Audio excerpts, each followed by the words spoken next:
नमस्ते। और एक के न्यू एपिसोड को आप लोगों को स्वागत है। दोस्तों, आप अभी देखा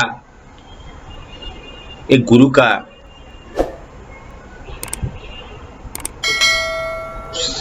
शिक्षा प्रणाली।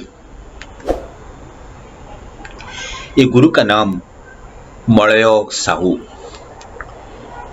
उनका फादर गुरु केदारनाथ साहू पद्मश्री। गुरु मलय साहू को मैं मिला सरेकला में, और उनको मिलने से ही पता हो गया एक औरा, एक न्यू जेनरेशन, एक नियारा गुरु है। कितने रिसर्च है उनका छऊ नृत्य के ऊपर। मैं तो बचपन से ही सीखा हूँ, क्योंकि मेरा पिताजी छऊ डांस के गुरु थे, गुरु केदारनाथ साहू पद्मश्री। ये तो मेरा ब्लड में ही आया। जब पापा करते थे घर में भी, मुझे घर से, जब पापा के ब्लड से था तो मैं इसको चुना कि ये अच्छा फॉर्म है, ये रिच क्वालिटी यूनिक डांस है, इसीलिए मैं इसको चुना कि इसको सीखना चाहिए, इसको बचा के रखना चाहिए, इसको आगे बढ़ाना चाहिए। कहाँ सीखा? मैं सरायकला में ही सीखा। मेरे पहले गुरु थे कुंजो भोल बोल के, मुझे बेसिक स्टेप सिखाए हैं। और उसके बाद मैं गुरु केदारनाथ साहू जी से सीखा हूँ, और सब बहुत सारे उस्ताद गुरुओं से, उस्ताद विक्रम कुंभकार, उनसे भी सीखा हूँ। तो इसीलिए मैं। क्या आपका स्पेशलाइजेशन है? स्पेशलाइजेशन यह है कि मैं एक अच्छा डांसर हूँ, सरायकला का, टेक्निकली और ट्रेडिशनली भी। और मेरे कुछ आइटम्स है जो मैं ही करता हूँ, जो अच्छा होता है, जैसे दुर्गा हुआ, पीकॉक हुआ, चंद्रभागा हुआ, ऐसे कुछ आइटम है। उसमें रात्रि हुआ, ये सब करता हूँ। अब कहाँ कहाँ डांस किया? मैं तो भारत में कई शहरों में किया हूँ। दिल्ली, बॉम्बे, मद्रास, हैदराबाद, चेन्नई, कर्नाटक, और रांची, कलकत्ता, और बॉम्बे में, त्रिपुरा में, गुवाहाटी में, पूरा इंडिया में किया हूँ। उसके अलावे मैं इंटरनेशनल लेवल पे भी गया हूँ, परफॉर्म किया हूँ। जैसे इंडिया फेस्टिवल फ्रांस में 85 में हुआ, उसमें मैं गया था। 86 में सियोल फेस्टिवल हुआ, उसमें मैं गया था। और सियोल के बाद इंडोनेशिया गया, मंगोलिया गया, चाइना गया, मैक्सिको गया, और भी बहुत सारे, इटली, फ्रांस, रूस और भी बहुत सारे, हांगकांग, ये सब कंट्री में गया हूँ। लेकिन अभी तक छऊ डांस में तो कोई ग्रामर डॉक्यूमेंटेशन हुआ नहीं, सिलेबस डॉक्यूमेंटेशन हुआ नहीं। ये दुख की एक बात। गुरु शिष्य परंपरा से चल रहा है। हाँ, चल रहा था, लेकिन होना चाहिए, अभी बहुत ज़रूरी है। अभी नहीं होगा तो पीछे पीछे को हो भी नहीं सकता, कि अभी कुछ गिने चुने आदमी बचे हुए हैं, और सिलेबस होना बहुत ही अत्यंत आवश्यक है। तो सरकार की सहयोग होना चाहिए इसमें, भारत सरकार की, झारखंड सरकार की, तब जाके ये बन सकता है। तो कैसा बनेगा सिलेबस? सरकार अगर सहायता करेगी, जितने भी गणमान्य आर्टिस्ट हैं, अच्छे अच्छे गुरु हैं, उनको एक मंच पे ला के, और ये टीम वर्क है, इसमें स्थेटिक वैल्यू, मार्क्स का अलग है, कॉस्ट्यूम्स का है, ऑर्नामेंट्स का है, डांस का है, म्यूजिक का है, हर चीज़ का अलग अलग चीज़ है। तो सबको मिला के होने से ये बन सकता है। और मैं समझता हूँ कि सबको मिला के अगर नहीं मिलाया जाए तो ये बन भी नहीं सकता है, लेकिन सबको मिला के इसको बनाया जा सकता है। आप कुछ इनिशिएटिव लिया? मैंने बहुत कलाकार को बोला है होना चाहिए, और इंटरव्यू भी बहुत बार मैंने दिया हुआ हूँ मीडिया उडिया में, कि होना चाहिए। ये डाइम फॉर्म आर्ट फॉर्म हो गया है अभी, तो इसीलिए सरकार सहयोग करेगी तो हम लोग इसको बचा सकते हैं। और मैं अच्छे अच्छे कलाकार को भी बोलता रहता हूँ कि हम लोग को कुछ करना चाहिए मिलके। तो मेरे ख्याल से अगर मिलेंगे हम लोग सब एकत्रित हो जाएंगे तो ये बन सकती है। नहीं होगा तो नहीं होगा तो ये फिर मरेगा, मरने की कगार पर है, डाई हो जाएगा। डाई पर। मिशन तो अभी ख़त्म है, 2-3-4 मिशन बचे हुए हैं अभी। जैसे हारमोनियम में है जानने वाले पुराने गुरु नथु महतो जी, वो बचे हुए हैं। और एक तो सुधांशु पानी जो शहनाई और बांसुरी दोनों बजाते हैं, वो बचे हुए हैं। और एक तो कुश कुमार कारवा है, वो भी अच्छा बजाते हैं, सुरीली बजाते हैं। और भी कुछ हैं गांव में। तो अगर इन लोग को बुला के एक जगह पे सरकार की सहायता से, सहयोग से, तो इसको बचाया जा सकता है, अन्यथा नहीं बचाया जा सकता है। थोड़ा एलाबोरेटली बताओ क्या सिचुएशन है, कैसा डाइंग है, क्या क्या होना चाहिए, अदरवाइज इट विल डाई। देखिए, एक एलाबोरेटली। समय की भी मायने रखता है, समय भी चेंज हो गया है। पहले मनोरंजन के लिए कुछ था ही नहीं, ना टीवी था, ना मोबाइल था, ना फिल्म था, ना कुछ था। तो मेरे ख्याल से जब चैत्र पर्व आता है तो हम लोग 1 महीने से उसको जगह रहते हैं, 1-2 महीने से कि चैत्र पर्व आएगा, पर्व उत्सव हम लोग देखेंगे, एंजॉय करेंगे। तो मेरे ख्याल से आ, समय का भी यह है, चेंजनेस आया है। और लेकिन हम लोग को अगर बचाना है तो हम ही लोग को ही लगना पड़ेगा इसमें, हम ही लोग ही बचा सकते हैं इसको। तो मेरे ख्याल से यही बात है, क्या करना चाहिए, सरकार को स्टेप लेना चाहिए। क्या क्या करना चाहिए, थोड़ा एलाबोरेटली बताओ। सरकार एलेबोरेटली मीन्स एक प्रोजेक्ट बनाए, जैसे प्रोजेक्ट चल रहा ना, कि मतलब सरकार को लिखा जाए कि सर हम लोग ये चीज़ करना चाहते हैं, आप फंड दीजिए। हम लोग इतना लीजेंड को बुलाएंगे, गुरु को बुलाएंगे, अदर फॉर्म आर्टिस्ट को बुलाएंगे, उड़ीसा से बुलाएंगे, बंगाल से म्यूजिक के बारे में बुलाएंगे, शास्त्रीय जानने वाले बुलाएंगे, गुरुओं को बुलाएंगे, सेमिनार होगा, वर्कशॉप होगा, डेमोस्ट्रेशन होगा, आंगी का अभिनय होगा। इस सब को बुला के मंच पे सेमिनार डेमोस्ट्रेशन होने के बाद ये बन सकता है।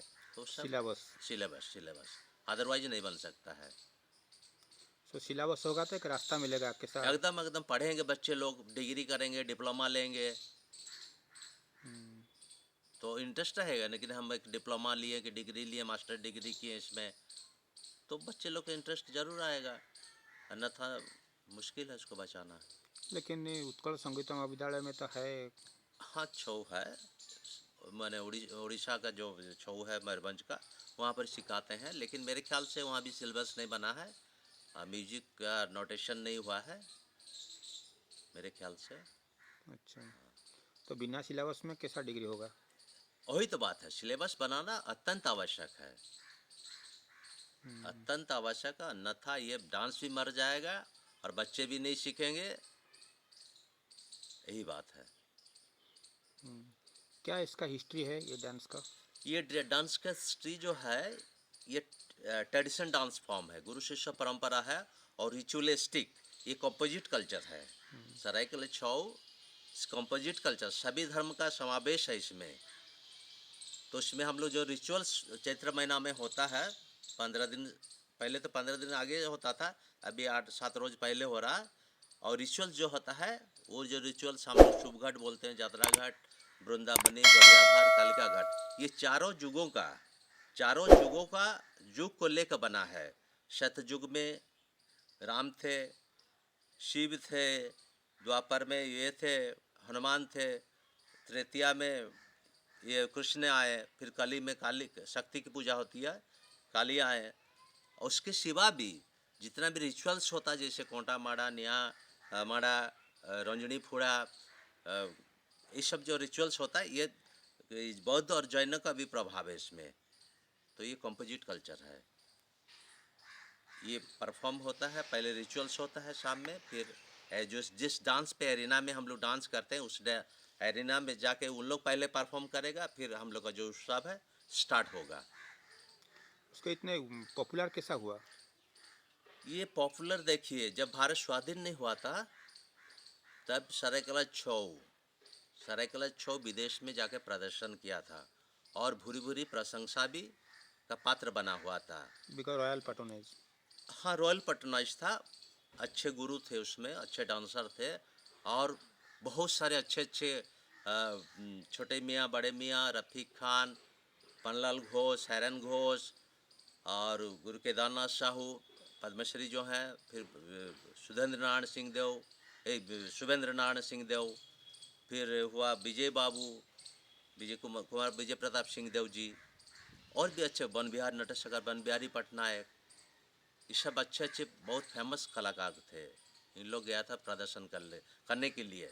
उस समय उड़ाजहाज भी नहीं था, एरोप्लेन भी नहीं था, पानी ये शिप में गया हुआ था और वहाँ प्रेजेंटेशन का उस समय सरायकला छौ हिंदू डांस ऑफ इंडिया, और वो आर्टिकल मेरे पास भी अभी है जो अप्रिशिएट हुआ वहाँ पर हुआ था, बहुत अच्छा हाईली हुआ था। ये यूनिक है सरायकला छौ तीन छौ है, लेकिन मेरे ख्याल से सरायकला छौ इज सेमी क्लासिकल डांस और ये यूनिक है। हर चीज़ में इसका अलग मीनिंग है, अलग ताल है, अलग स्वर है, अलग कॉस्ट्यूम्स है, अलग मार्क्स है, स्टोरी के हिसाब से, माइथोलॉजी के हिसाब से लिया जाता है, एब्स्ट्रैक्ट सोशल के हिसाब से लिया जाता है, तो नेचर के कल्पित है कुछ एब्स्ट्रैक्ट आइडिया का, उसमें उससे लिया जाता है। और जितना भी ताल स्वर बजता है, हम लोग की आंचलिक बॉर्डर एरिया है तो प्रभाव सबका है थोड़ा बहुत, लेकिन बेसिकली उड़िया ही बजता है। जितना भी मध्यकालीन कवियों ने लिखा था, उपेंद्र भंज, कवि सूर्य वर्धव, इस सब की माने कविताएं गाने बजते हैं, बैकग्राउंड में बजता है, गाना तो नहीं होता, वो तो खाली ट्यून को लिया जाता है। बहुत ही यूनिक है सरायकला छौ, इज बहुत यूनिक। गुरु मलय साहू के उनका घर में मिलने से बाद मैं उनके साथ आया। उनका एक ओपन स्काई ऑडिटोरियम है, उधर गुरु मेरे लिए पेश किया एक exclusive dance session.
Guru Malaya Sahu is a depository of knowledge, expertise, and Chhau dance. वो मेरे के साथ डिस्कशन का टाइम में मेरे के पास वो डिस्क्राइब किया डिफरेंट टेक्निक। ये हो गया, देखिए दुख की भंगी को हम कितना बार मान कैसे किस किस पोज में एक्सप्रेस कर सकते हैं। देखिए एक हो गया ये हुआ नहीं, फिर ये दो हुआ ना, फिर नीचे गिर गया। तो जो भंगी बताया तो भंगी जो है मन दुख की भंगी, गोट्टा उठा रहे, हम लोग शुद्ध उड़िया नहीं बोल सकते, गोट्टा उठा रहे मन पादरा टेक रहे। तो उसमें शास्त्र में दूसरा नाम है, लेकिन हम लोकली दूसरा नाम देते हैं। हस्त है ये संयुक्त हस्त हुआ ना, और पानी डाल रहे हैं, फूल दे रहे हैं, ये तो कर रहे हैं हम लोग, हस्त कर रहे हैं।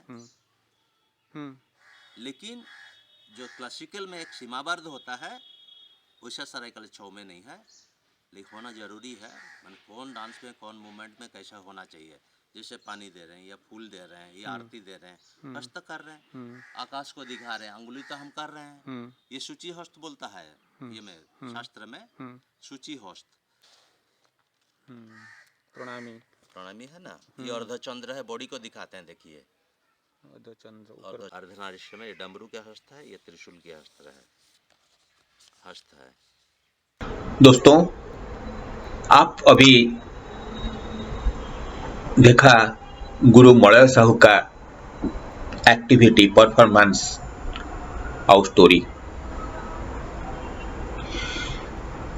मलय साहू को आगे लेना जरूर चाहिए। वो उनका फादर केदारनाथ साहू तरफ एक व्यक्तित्व है, उनको बहुत आगे जाना है। गुरु मलय साहू, आपके लिए मेरा सम्मान।